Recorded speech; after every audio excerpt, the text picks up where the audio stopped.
ایک ہی طرح کے کیسز دیکھتا چلا جا رہا ہے.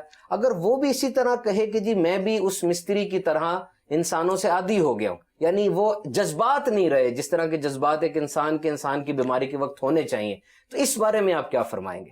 الحمدللہ رب العالمین والصلاة والسلام علی سید الانبیاء والمرسلین. دیکھیں دو باتیں ہیں. پہلی چیز تو ایک فطری بات ہے، یعنی نیچرل جس کو آپ کہہ لیں، کہ یوں بندہ کہے کہ نہیں جی میں ہمیشہ وہی جذبات ابتدا سے رکھوں گا جو میری ابتدا میں تھے، تو شاید ایسا مشکل ہو. یعنی ایک چیز ہے کہ ابتدا میں وہ دیکھتا ہے، نیا ڈاکٹر بنا، اس نے کچھ آپریشنز کیے، مریضوں کو دیکھا، تو بسا اوقات اس کے دل کے اندر بہت زیادہ تکلیف اور پریشانی اور غم کی کیفیت پیدا ہوتی کہ کیسے کیسے مصائب کے اندر کیسی بیماریوں میں لوگ مبتلا ہیں.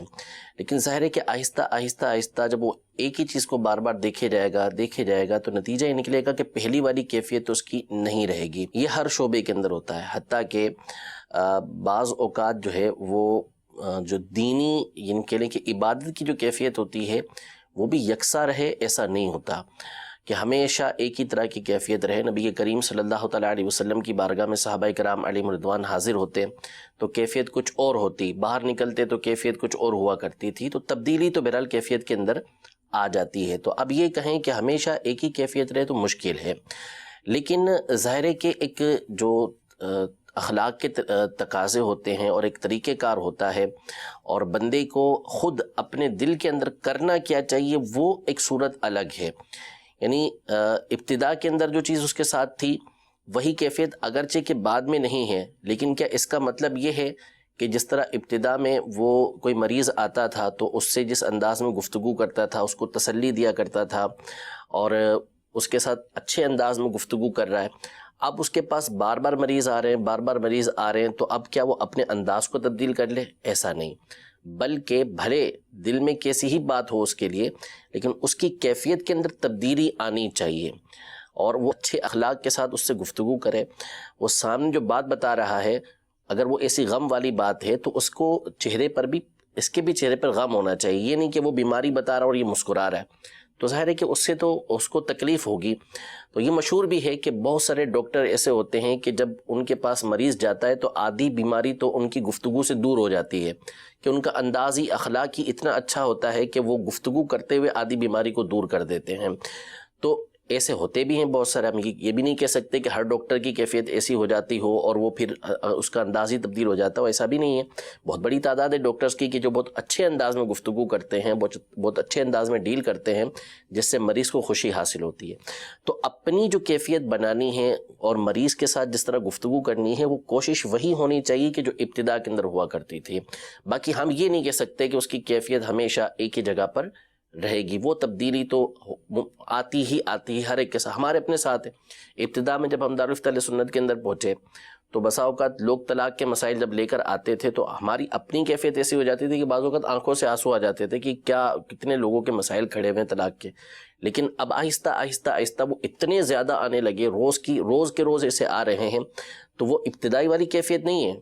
لیکن سامنے ظاہر ہے کہ مجھے کوئی کہتا ہے کہ میں نے 3 طلاقیں اپنی بیوی کو نعوذ باللہ دے دی ہیں، تو میں مسکرا کر اسے دیکھوں کہ تو نے بہت اچھا کام کیا، تو یہ ایک عجیب بات ہو جائے گی. میرے چہرے پر اس وقت وہی کیفیت ہونی چاہیے کہ جو اس کی دلی کیفیت ہے. مفتی حسن صاحب، اس کا مطلب یہ ہوا کہ جو میں آپ کی بات سے گیس کر پا رہا ہوں کہ آپ کو اپنے پروفیشنل ایٹیکیٹس اور پروفیشنل پروٹوکولز میں اس چیز کو ڈال لینا چاہیے کہ آپ کو 35 سال ہو چکے، آپ دارالفتہ میں مفتی بن گئے یا اس جگہ کے اوپر ایک ہاؤس آفیسر فل پروفیسر بن گیا. کیونکہ یہاں پر چلیں ٹھیک ہے، دارالفتہ کے اندر ایک طلاق کا کیس آیا، آبویسلی جب آپ نے سنا اچھا نہیں لگتا کہ مسکرا کے بندہ سنے یا اس کو گریٹ کرے، لفظ گریٹ تو نہیں وہاں پر آئے گا، لیکن یہاں پر ایسا ہے کہ وہ ڈاکٹر پھر شامل کر لے اپنی عادت کے اندر کہ وہ اس کے ساتھ جب ملے گا، مطلب جس جگہ کے اوپر ایک یہ منظر ایسا بنا ہوا ہے، ڈریسنگ روم ہے، یہاں ڈرپ لگی ہوئی ہے، تو وہ مطلب کھل کھلا کے ہنسے گا نہیں، کوئی ایسی بات نہیں کرے گا کہ مریض کی دل آزاری نہ ہو جائے.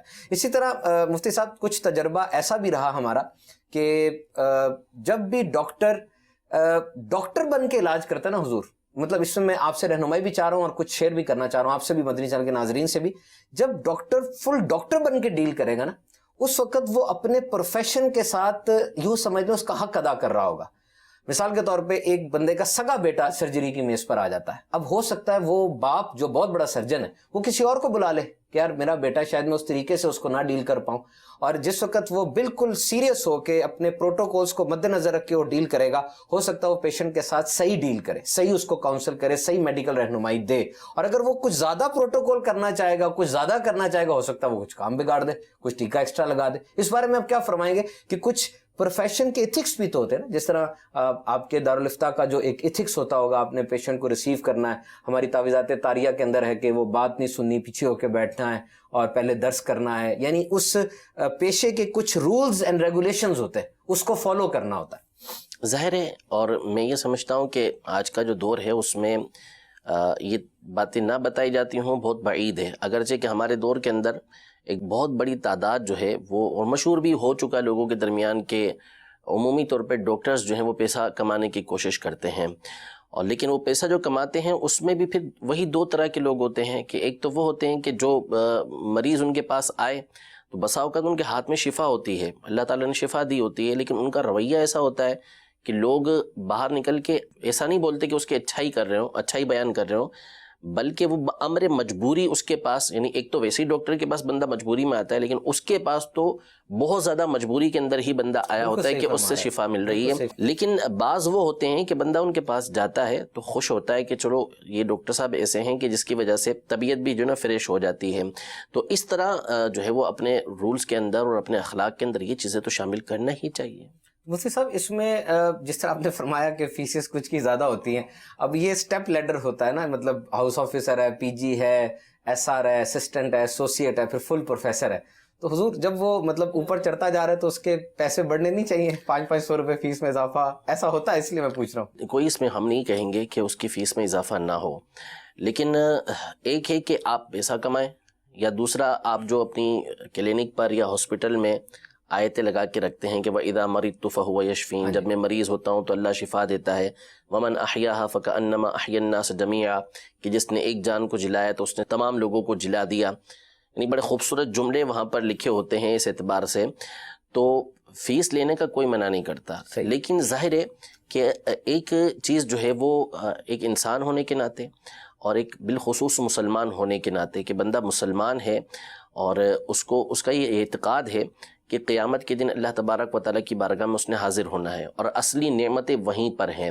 اصل جو بندے کو انعامات ملیں گے وہ وہیں پر ملیں گے۔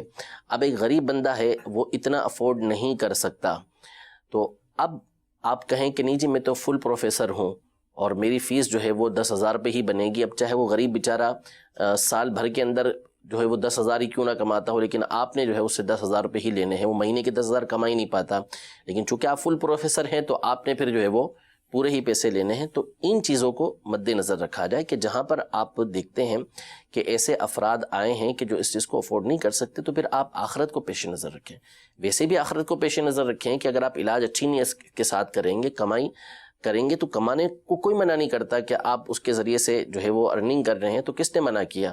رزق حلال کی نیت کریں، انشاءاللہ تبارک و تعالیٰ ثواب ملے گا، اور ویسے بھی اس کے ذریعے سے آپ ایک انسانیت کی خدمت کرتے ہیں، مخلوق کی خدمت کرتے ہیں، تو انشاءاللہ فائدہ حاصل ہوگا۔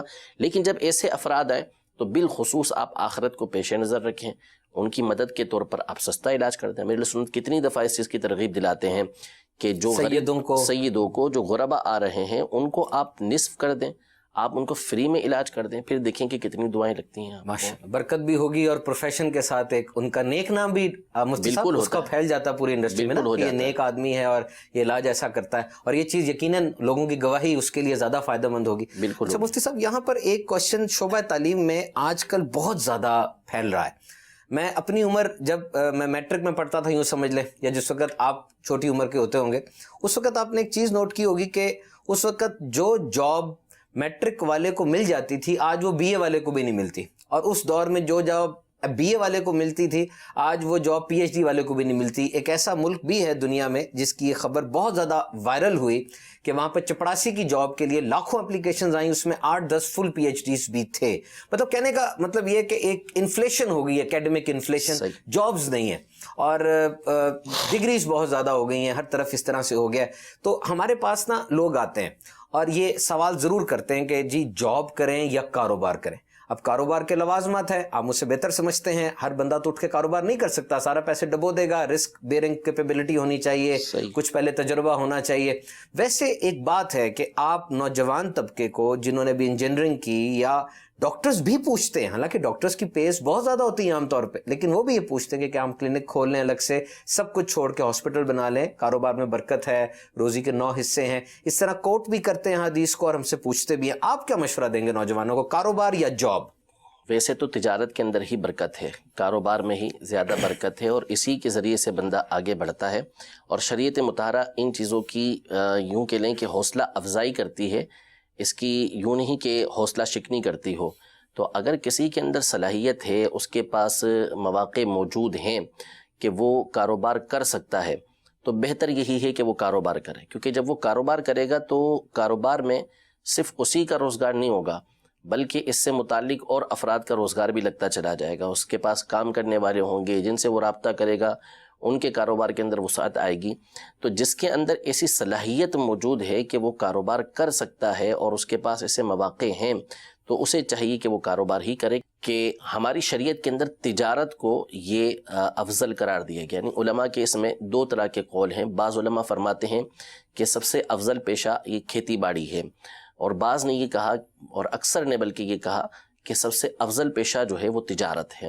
تو اگر تجارت کوئی کر سکتا ہے تو اسے تجارت ہی کرنا چاہیے، لیکن ظاہر ہے کہ نہ ہر ایک کے اندر ایسی صلاحیت ہوتی ہے، نہ ہر ایک کے پاس اتنا کیپٹل ہوتا ہے کہ وہ کاروبار کر سکے، تو ظاہر ہے کہ ایسے کو پھر جاب ہی کی طرف جانا چاہیے۔ تو اس میں سب سے بہتر طریقہ کار یہ ہوتا ہے کہ جس کو آپ اپنا مخلص سمجھتے ہیں اور سمجھدار سمجھتے ہیں تو ان سے مشاورت کریں، کہ مشورے کے اندر برکت دی گئی ہے۔ بعض اوقات یعنی یہ جملہ مشہور ہے کہ اپنا تجربہ کرنے سے بہتر ہے کہ بڑوں کے تجربے سے فائدہ اٹھا لیا جائے۔ تو آپ مشورہ لے لیں جس کو آپ مخلص سمجھتے ہیں، پھر اس کے بعد آگے کام کریں۔ اس میں مفتی صاحب یہ بھی تو ایک بات ہو سکتی ہے جو آپ نے اتنا اچھا ماشاءاللہ گائیڈ کیا، کہ جس رستے پر اب آپ جانا چاہ رہے ہیں اس رستے پر آپ کے بڑے جا چکے ہیں، جس میں سب سے بڑھ کر آپ کے والدین ہیں، جن کو آپ سے کوئی لالچ نہیں ہے، کوئی غرض نہیں ہے، کوئی حسد نہیں کرتے۔ کوئی باپ اپنے بچے سے کہاں حسد کرتا ہوگا، پاسبل ہی نہیں ہے، اس کے اندر جذبہ ہی نہیں آ سکتا۔ پیر صاحب ہیں، اسی طرح علماء ہیں، کئی اساتذہ ایسے ہوتے ہیں جن کے ساتھ بندہ اسٹوڈنٹ لائف میں بہت اٹیچ ہو جاتا ہے۔ وہ ٹیچرز بھی ایک سمجھ لیں دنیاوی طور پہ کامیاب اس طرح ہوتے ہیں کہ ان کا اپنا کاروبار اسٹیبلش ہوتا ہے، وہ اچھا مشورہ دے لیتے ہیں اور پھر وہ چیز آگے سے آگے بڑھتی چلی جاتی ہے۔ ورنہ مدنی چینل کے ناظرین یہ بات ضرور یاد رکھیے کہ کاروبار کرنا اور جاب کرنا، جس طرح مفتی صاحب نے فرمایا، کوئی مخلص آپ کی زندگی میں ہے، خاص طور پہ والدین آپ کا ٹیمپرامنٹ بھی مفتی صاحب سمجھتے ہوتے ہیں نا، بچوں کا اس کا ٹیمپرامنٹ کیسا ہے، اس بچے کا مزاج کیسا ہے۔ ماں باپ فوراً ٹوک دیں گے کہ تم کاروبار کر ہی نہیں سکتے، تمہارے اندر یہ چیز نہیں ہے۔ اور مفتی صاحب نے ایک اور چیز دیکھی ہے یہاں پر، میں 2 چیزیں بتاؤں، ایک چیز اس میں عرض کروں گا آپ سے اور ایک چیز آپ سے کوشچن کروں گا، کہ جو چیز ایک دفعہ مفتی صاحب سٹارٹ ہو جائے نا، وہ چیز پھر چینج نہیں ہوتی آسانی سے۔ میں آپ کو اس کی ایک مثال دیتا ہوں، پھر آپ سے اس میں بات کرتا ہوں کہ شریعت اس میں کیا کہتی ہے۔ کئی نوجوان مدنی ماحول میں آتے ہیں، یونیورسٹی میں آ کے اور کالجز کے اندر آ کے، کئی تو ایسے ہوتے ہیں مفتی صاحب وہ پاکستان میں ہماری نہیں سن رہے ہوتے، آسٹریلیا امریکہ میں جب چلے جاتے ہیں نا تب ان کی تصویریں آتی، ماما پہنا ہوا ہے، وہاں جا کے مدنی ماحول میں آ جاتے ہیں، ایسا کرم ہوتا ہے۔ اچھا، اب وہ بینک کے اندر جاب کرتا تھا، ٹھیک ہے، اور ایسی جاب تھی اس کی جس جاب کے اوپر شرعی طور پہ کافی تحفظات ہیں۔ وہ مدنی ماحول میں آ گئے۔ اب مدنی ماحول میں جب آئے، انہوں نے اس جاب کے بارے میں شرعی رہنمائی لی تو وہ جاب کرنا جائز نہیں تھا، واضح طور پہ کہہ دیا گیا۔ اب مفتی صاحب وہ لائن شروع کر چکے تھے، 15-20 سال ہو چکے، گھر میں افراد ہیں جن کو انہوں نے سپورٹ بھی کرنا ہے، اب وہ لائن چینج کریں تو کیسے کریں؟ اور میرے پاس ایسے بھی پیشنٹس ہیں مفتی صاحب کہ وہ ڈپریشن کا شکار ہو گئے، دوائیاں لینے لگ گئے، کئیوں کو اٹیکس ہوئے ایسے سٹروکس کے کہ وہ کشمکش میں تھے نا۔ وہ جب دعوت اسلامی کے مدنی ماحول میں آتے تھے، دارالفتہ اہل سنت کو سنتے تھے، اسلامی بھائیوں کے ساتھ بیٹھتے تھے، واضح طور پہ کہا جاتا تھا کہ جی آپ کی جاب کا مطلب کیا ہے، کوئی لگا دیتا ہوگا کچھ نہ کچھ، اور ویسے ان کا ذہن بھی نہیں مانتا تھا، چھوڑے تو جائیں کہاں؟ ایسی صورتحال میں آپ کیا گائیڈ کریں گے؟ دیکھیں، یہ تو شریعت کا واضح حکم ہے کہ اگر وہ نوکری ایسی ہے کہ جس کو کرنے کی اجازت ہی نہیں، تو میں یا کوئی بھی اجازت دے ہی نہیں سکتا۔ یہ تو اللہ اور اس کے رسول کا فیصلہ ہے، کیونکہ ایک مفتی اسلام کے پاس، کسی کے پاس آپ آئیں گے تو آپ یہ پوچھنے نہیں آتے اس سے کہ جی حضرت آپ کیا فرماتے ہیں، بلکہ جب کوئی کسی مفتی صاحب کے پاس سوال کرنے کے لیے آتا ہے تو وہ یہ پوچھتا ہے کہ میرے بارے میں میرا رب عز و جل کیا فرماتا ہے. ماشاءاللہ سبحان تو اللہ. کیونکہ میری بات آپ کے اوپر حجت نہیں ہے، آپ کے اوپر حجت بات جو ہے وہ اللہ اور اس کے رسول کی ہے. میں نے آپ کو وہ بات بتانی ہے کہ جو ان کی شریعت کے اندر موجود ہے، جو آپ کے لیے شرعی اعتبار سے بنتی ہے. تو پہلی چیز تو یہ پیش نظر ہونی چاہیے کہ جو حکم شرع ہے وہ اللہ تبارک و تعالیٰ اور اس کے رسول صلی اللہ علیہ وسلم کی شریعت کی طرف سے ہے، اور جو رزق کا خالق ہے، رزق کا مالک ہے، وہ بھی اللہ تبارک و تعالیٰ ہے. اس نے اس بات کا وعدہ کیا ہوا ہے، توکل اس کے اوپر ہونا چاہیے، بھروسہ اس کے اوپر ہونا چاہیے، رزق بہر صورت ملنا ہے. حضرت سفیان ثوری رحمۃ اللہ تعالیٰ علیہ، انہوں نے ایک شخص کو دیکھا کہ وہ غیر شرعی کام کر کے کمائی کر رہا ہے، تو منع فرمایا کہ ایسا نہ کرو. تو اس نے یہی بات کہی کہ اگر یہ نہیں کروں گا تو خود کہاں سے کھاؤں گا، بیوی بچوں کو کہاں سے کھلاؤں گا. بالکل وہی بات ہوگی. ٹھیک ہے. تو حضرت نے بڑا خوبصورت جواب دیا، لوگوں کو متوجہ کیا کہ لوگوں دیکھو یہ کہہ رہا ہے کہ میں اللہ کی نافرمانی کروں گا تو اللہ تبارک و تعالیٰ مجھے رزق دے گا، میں اس کی فرما برداری کروں گا، اس کی بات مانوں گا، وہ مجھے رزق نہیں دے گا. یعنی میں غلط کام کروں گا تو مجھے رزق ملے گا، لیکن میں اچھا کام کروں گا تو مجھے رزق نہیں ملے گا. تو اصل یہ ہے کہ پہلی چیز تو اس کو پیش نظر رکھیں. پھر ظاہر ہے کہ آپ ہر چیز کے اندر بہت ساری لاجکس ڈھونڈ لیتے ہیں، بہت سارے طریقہ کار ڈھونڈ لیتے ہیں. تو شریعت مطہرہ پر عمل کرنے میں آپ وہ راستے کیوں تلاش نہیں کرتے کہ جس کے ذریعے سے آپ کو جو ڈپریشن آئے ہوا وہ دور ہو جائے.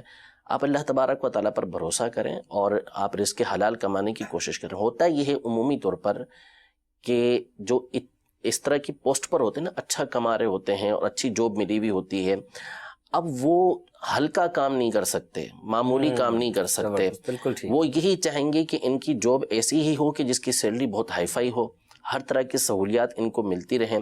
دیکھیے زندگی تو نام ہی وَتِلْكَ الْأَيَّامُ نُدَاوِلُهَا بَيْنَ النَّاسِ، یہ دن جو ہیں وہ لوگوں کے درمیان اوپر نیچے ہوتے رہتے ہیں، وقت ایک سا رہتا نہیں ہے. آپ شرعی حکم کی بات کر رہے ہیں کہ ہم نے کہا تو آپ کو چھوڑنا پڑا. کل کو اگر بینک کے اندر ایسا معاملہ ہو جاتا ہے کہ آپ کو جواب دے دیا جاتا ہے کہ آپ یہ کام نہیں کریں، ہوتا ہے بہت دفعہ ایسا ہوتا ہے کہ بنا ہو جاتا ہے، اچانک ہو جاتا ہے کہ بھائی کل سے آپ کو جاب پر آنا ہی نہیں ہے. ایسے حاصل کے اندر مفتی صاحب اگلے دن فارغ کر دیتے، پوری کمپنیاں ہی ختم ہو جاتی ہیں. تو پھر اس وقت کیا کریں گے آپ؟ اس وقت بھی کیا آپ شریعت ہی کو کہیں گے کہ میں شریعت پر عمل کرنے لگا تو اس طرح کا معاملہ ہو گیا؟ تو ایسا نہیں. آپ نے توجہ اس چیز پہ رکھنی ہے کہ میں نے اللہ تبارک و تعالیٰ کی فرما برداری کرنی ہے، رزق چاہے تھوڑا سا ملے. یعنی یہاں تک بیان کیا گیا کہ بعض گناہ وہ ہیں کہ جن کی معافی رزق کی تلاش میں جو مشقت ہوتی ہے اسی کے ذریعے ہوتی ہے. سبحان اللہ. یعنی ان گناہوں کی تلافی اس کے ذریعے ہوگی. اب آپ ٹھنڈے ٹھنڈے ایئر کنڈیشن کے اندر بیٹھ کے جو ہے وہ کر رہے ہیں، یہ اللہ کی نعمت ہے. اگر آپ کو رزق حلال اس طریقے سے ملتا ہے تو بہت اچھی بات ہے کہ آپ کو مشقت نہیں کرنا پڑے. لیکن اگر آپ مشقت والا کام کر رہے ہیں، محنت کر رہے ہیں، تو اس کا بھی فائدہ حاصل ہوگا کہ بہت سارے وہ گناہ معاف ہوں گے جو اس کے بغیر معافی نہیں ہوتے. تو آپ بھلے اپنے درجے سے نیچے آ جائیں، اللہ تبارک و تعالیٰ جو اس طرح ذلت کے مقام پر جاتا ہے رزق کمانے کے لیے اس سے خوش ہوتا ہے. بشارت حدیثوں کے اندر موجود ہے کہ اس طرح کا کام کرے.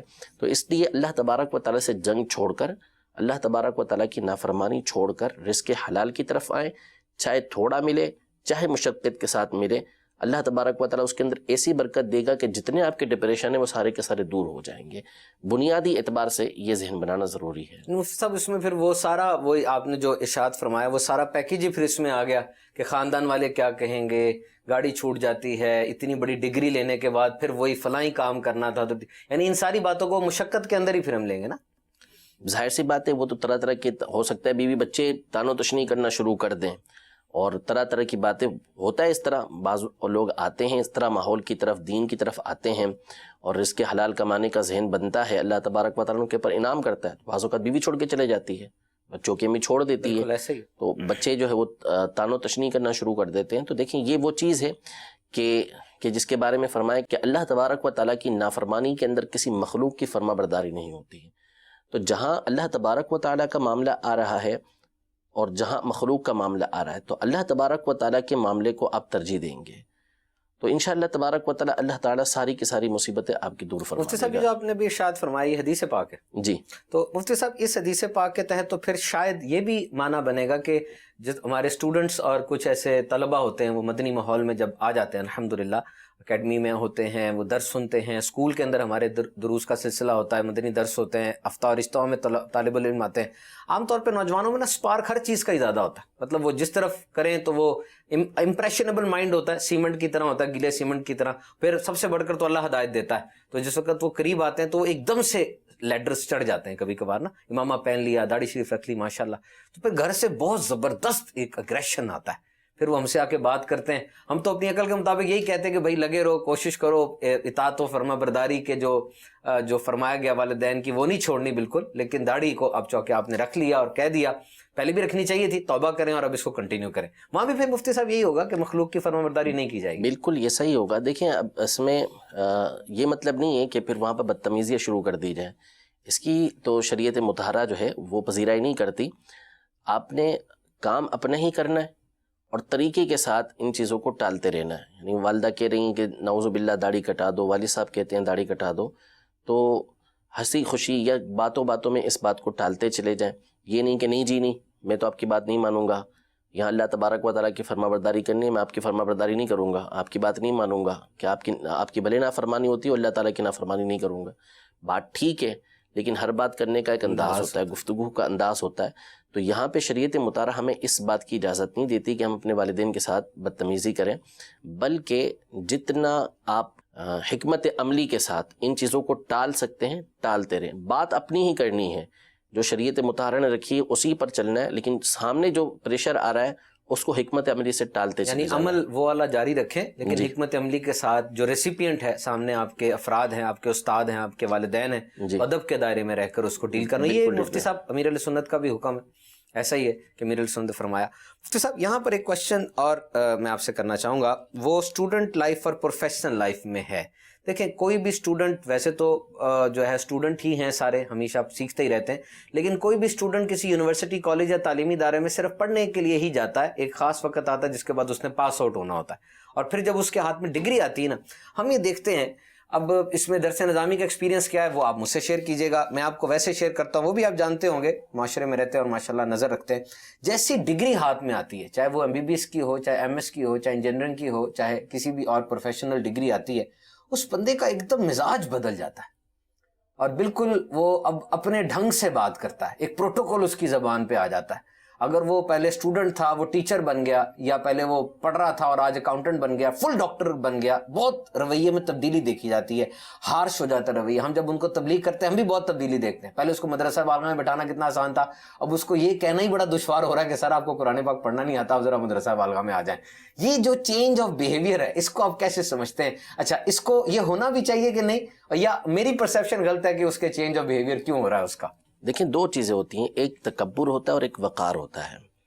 تو وقار تو شریعت مطہرہ کو مطلوب ہے، ٹھیک ہے. اگر وقار والی کیفیت ہے تو وہ ممنوع نہیں ہے. تکبر کا مطلب یہ ہوتا ہے کہ اپنے سے دوسروں کو کمتر جاننا، وہ چیز شریعت کے اندر جو ہے وہ ناپسندیدہ ہے.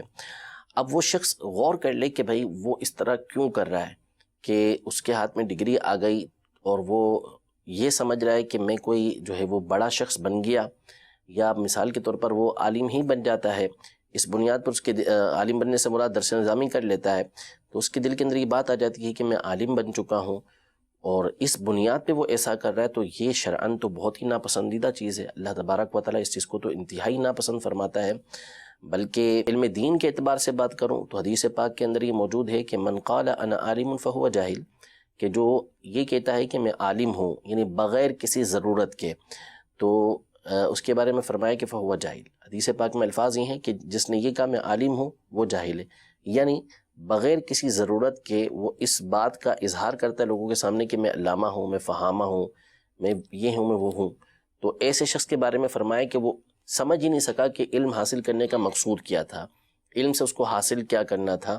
ہاں جہاں ضرورت ہے ایسی تو اپنے علم کا اظہار وہاں پر کر سکتا ہے تاکہ لوگ اس سے مسائل پوچھیں، لوگ اس کی طرف متوجہ ہوں.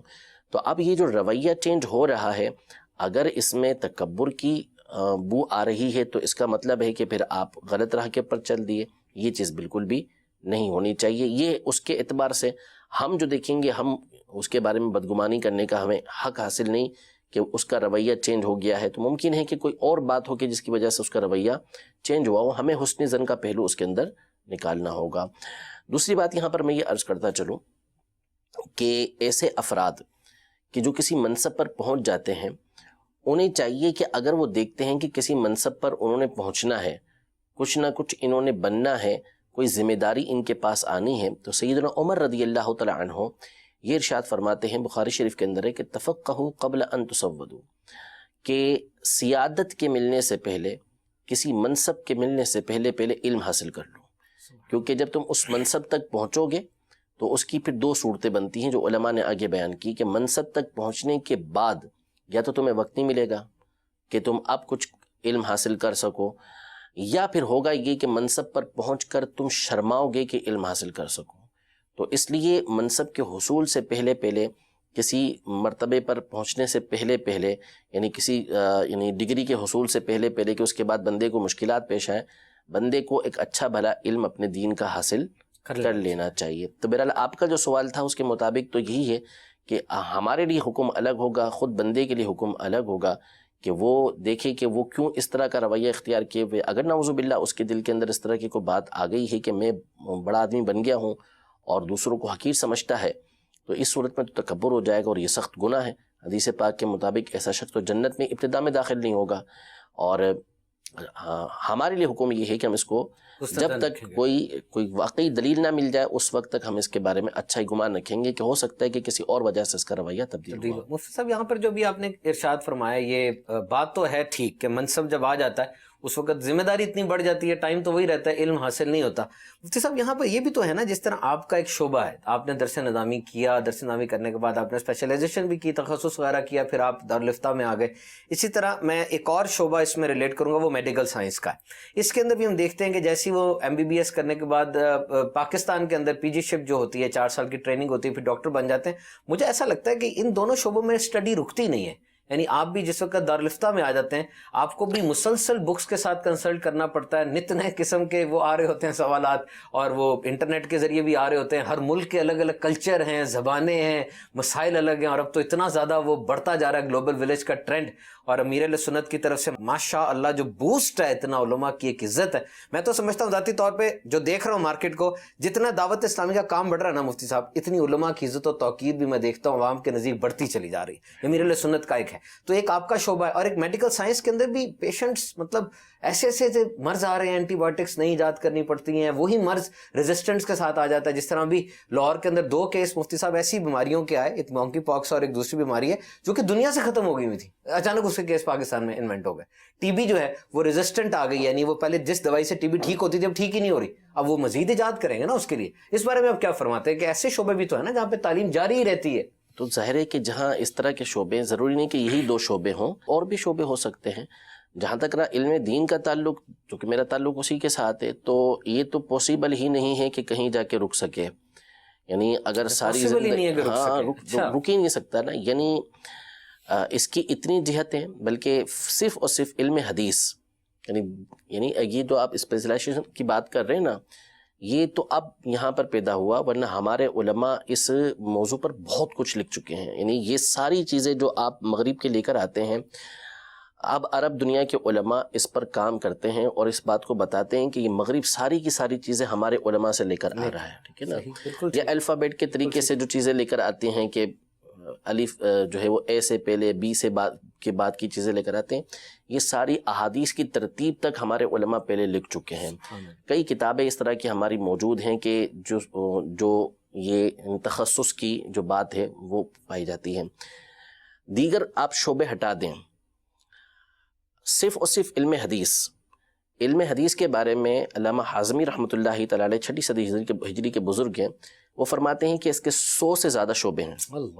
اور اس کے ایک شعبے کے اندر اگر طالب علم اپنی ساری زندگی گزار دے تو زندگی ختم ہو جائے گی، وہ ختم نہیں ہوگا. یعنی ہمارے علماء نے، آپ اس اندازہ لگائیں کہ ایک علم ہے اسماء الرجال کا، راویوں پر کلام کرنے کا، کہ جو حدیث ہم تک پہنچتی ہے وہ کس واسطے سے پہنچ رہی ہے. تو یہ 5 لاکھ افراد کے حالات ہمارے علماء نے لکھے ہیں اس پر، جس کو دوسرے بھی اس بات کو تسلیم کرتے ہیں. تو یہ ایک ہی شعبے کے اندر اگر بندہ ساری زندگی گزارتا چلا جائے تو زندگی ختم ہو جائے گی، شعبہ ختم نہیں ہوگا. صرف قرآن پاک، یعنی قرآن پاک کے حوالے سے ہم دیگر علوم پر تو بعد میں بات کریں، صرف ایک اس کی قراءت لے لیں ہم، کہ قرآن پاک پڑھنے کا طریقہ کار جس کو ہم تجوید کہتے ہیں، تجوید کے اوپر اگر آپ کتابیں جمع کرنا شروع کریں تو کم از کم ایک بڑی لائبریری صرف تجوید کے اوپر بن سکتی ہے.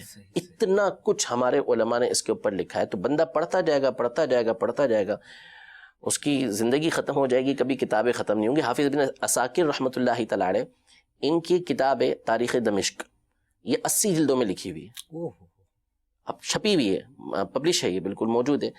یہ تو ایک چھوٹی، یعنی چھوٹی تو نہیں، بہت بڑی کتاب ہے. تو اس سے بڑی بڑی کتابیں ہمارے علماء نے لکھی. حافظ ابن عقیل رحمۃ اللہ تعالی علیہ، ابن جوزی رحمۃ اللہ علیہ مشہور بزرگ ہیں، ان کے استاد ہیں یہ حافظ ابن عقیل رحمۃ اللہ تعالی علیہ. ان کی کتاب تھی کتاب الفنون کے نام سے، انہوں نے 200 جلدوں کے اندر کتاب لکھی تھی، جس کی اب صرف 2 جلدیں ملتی ہیں، باقی جو تاتاریوں کا حملہ ہوا تھا بغداد پر اس کے اندر وہ ضائع کر دی گئی.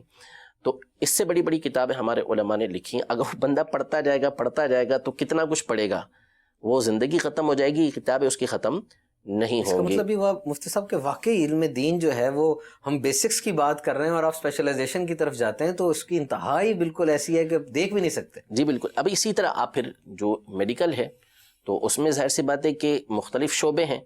اب جو آئی اسپیشلسٹ ہوگا، ظاہر ہے کہ وہ ہارٹ اسپیشلسٹ کی باتیں اسے نہیں معلوم ہوں گی، اگر وہ اس طرف آئے گا باتیں صرف معلوم وہ معلوم ہوں گی.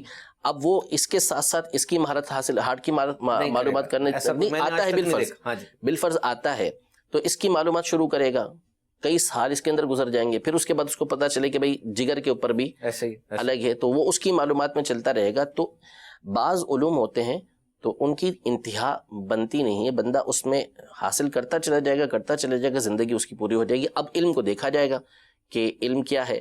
جو بشارتیں ہیں وہ تو علم دین کے اوپر ہے. سیدھی بات ہے کہ بعض لوگ دنیاوی علوم کے اوپر اس کو لے کر آنے کی کوشش کرتے ہیں، تو ہم ایسی بات نہیں کریں گے. جو حق بات ہے وہ یہ ہے کہ یہ چیز علم دین کے لیے ہے. دنیاوی علوم کے حصول میں اچھی نیتوں کے ذریعے ثواب مل سکتا ہے، ٹھیک ہے، کہ اچھی نیت کی ہوئی ہے کہ میں یہ علم اس لیے حاصل کر رہا ہوں کہ اس کے ذریعے سے میں انسانیت کی خدمت کروں گا، مسلمانوں کی خدمت کروں گا، دین کی خدمت کروں گا، فائدہ ہوگا.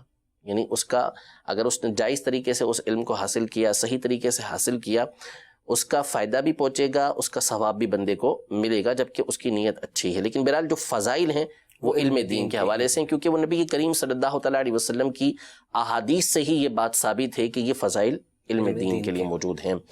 تو بہرحال جو علم ہے اس کی انتہا تو ہے ہی نہیں. آپ میڈیکل کی بات کریں یا آپ علم دین کی بات کریں یا کسی اور فن کی آپ بات کریں، تو اس کے اندر بھی جائیں گے تو ہو سکتا ہے کہ بہت سارے شعبے ایسے نکلتے چلے جائیں گے کہ ساری زندگی آپ تحقیق کرتے جائیں. جو اسپیشلسٹ اور جو ماہر ہوگا پھر ظاہری بات ہے وہ اس کو زیادہ اچھا جسٹیفائی کرے گا.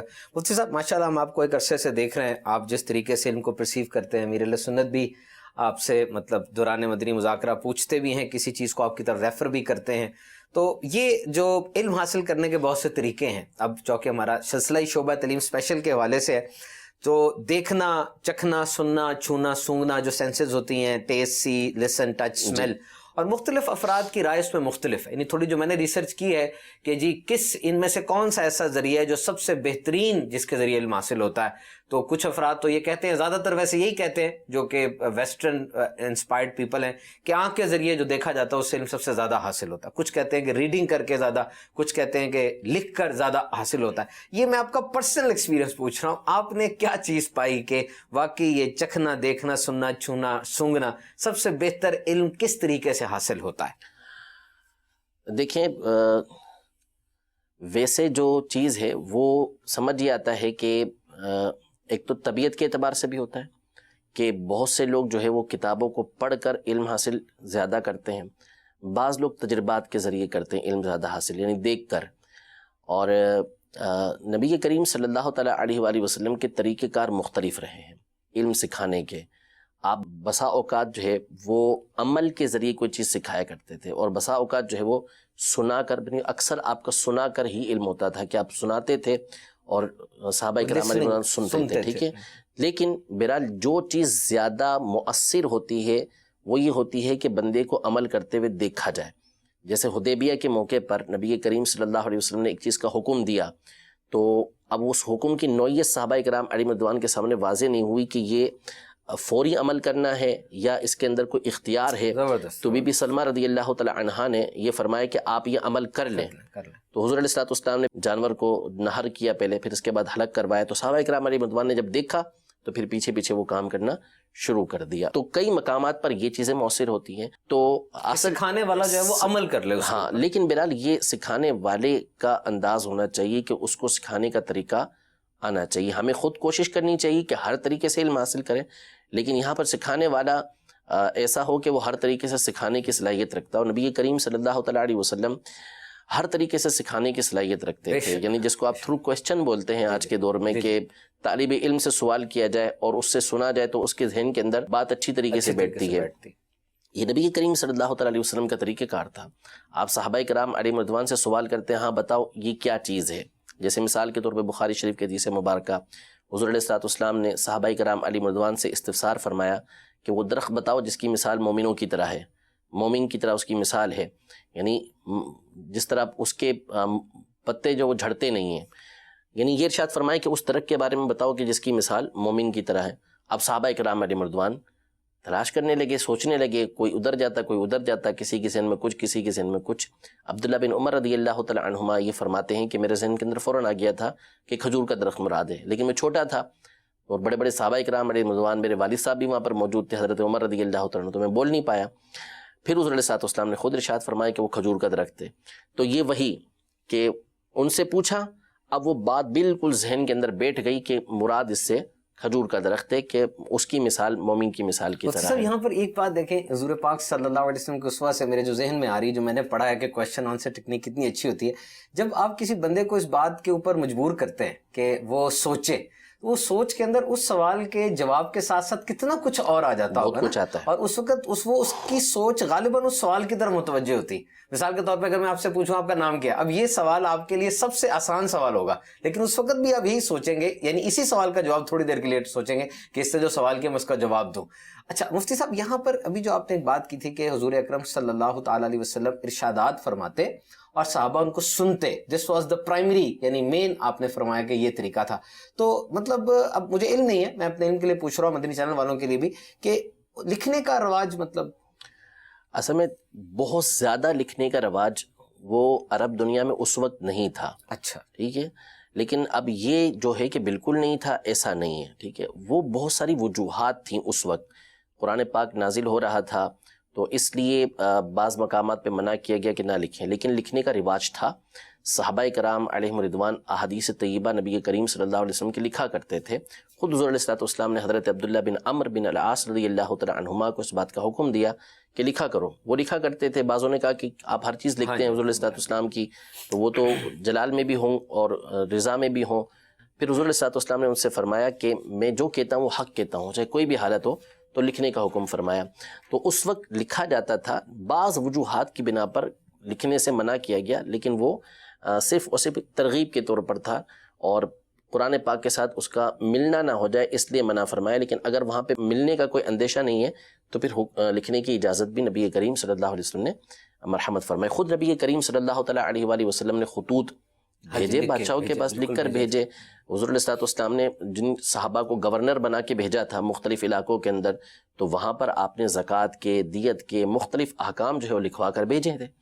تو ایسا نہیں تھا کہ لکھنے کا رواج نہیں تھا، لکھنے کا رواج تھا، لیکن بہت زیادہ لکھنے کا رواج نہیں تھا. تو اس کا تو بس اس کا یہی ہوا کہ یہ ساری کی ساری سینسز ضروری ہیں، اور ٹیچرز کو وہ طلبہ کی فطرت کے مطابق، دور کے تقاضوں کے مطابق، جس طرح آج کل کئی ملکوں کے اندر ہر اسٹوڈنٹ کے پاس ٹیبلٹ موجود ہے، اس کو ٹیبلٹ دیا گیا، یہ جو آئی پیڈ ہوتا ہے جس کو ٹیبلٹ فارم میں کہا جاتا ہے، اور وہ بالکل آئی ٹی کے اوپر ہی چلتے ہیں. یہاں بھی کئی ایسے تعلیمی ادارے موجود ہوں گے. تو بہرحال اس استاد کو دور جدید کے تقاضوں کے مطابق اور جیسی پالیسیز ہیں، جیسی اسٹوڈنٹ کو سمجھ آتی بتانا چاہیے. مدنی چینل کے ناظرین، ہمارے سلسلے کا وقت ختم ہو رہا ہے. انشاءاللہ عز و جل یہ تو ایسا لگتا ہے کہ ایپیسوڈ چلیں گے اور مفتی صاحب بھی کرم فرماتے رہیں گے. میرے پاس تو سوالات کے ڈھیر پڑے ہوئے ہیں, ابھی تو 4-5 سوال ہی ہوئے تھے. انشاءاللہ عز و جل شعبہ تعلیم کے حوالے سے اور ڈاکٹرز مجلس کے حوالے سے ہم مزید کوسچنز لے کر آئیں گے, کیونکہ اس وقت یہ بومنگ انڈسٹری ہے اور دنیا میں کہا جاتا ہے کہ سب سے بڑی انویسٹمنٹ سرمایہ کاری اس وقت ایجوکیشن سیکٹر میں ہے.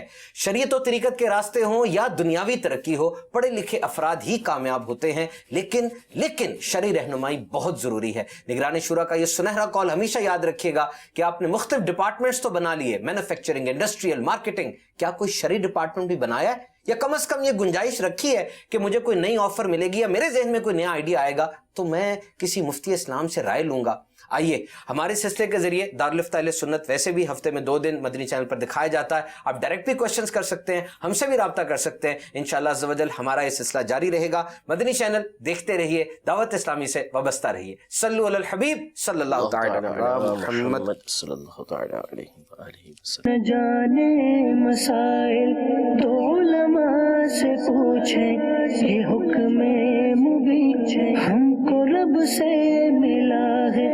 چلو پوچھ کیسے جیے زندگی کو, چلو پوچھ لے کس میں رب کی رضا ہے, رب کی رضا